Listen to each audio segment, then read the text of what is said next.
கர்நாடகா, ஆந்திரா எங்க போனாலும் சோறு எளிமையா கிடைக்கிறத நான் விரும்பவே மாட்டேன். எந்த ரூபத்திலையும் ஒரு கொப்பரையை வச்சு 1000 பேருக்கு என்னால சோறு ஒரே நேரத்துல உருவாக்க முடியும். 2 மணி நேரத்துல 1000 பேர்களுக்கு என்னால் உணவளிக்க முடியும். ஒத்த கப்பு சோத்துக்காக பல மணி நேரம் காத்திருப்பேன்.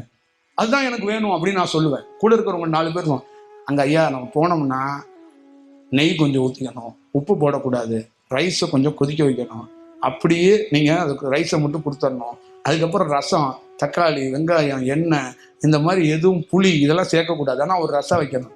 தக்காளி இல்லை, வெங்காயம் இல்லை, புளி இல்லை, எண்ணெய் இல்லை, இது பேர் ரசமா? இது பேர் இல்லையா? இதாங்க ரசம். இது நாங்கள் செய்யணுமா அப்படின்னு எந்த ஹோட்டல்காரனும் செய்ய மாட்டான். இதை எவன் செய்வான்? ஆனால் இதுதான் ஈஸி. ஆனால் இது செய்ய மாட்டான். ஏன்னா இது சொல்றதை பார்த்தும் போது அவனுக்கு மயக்கம் வந்து விழுந்துரும். அப்ப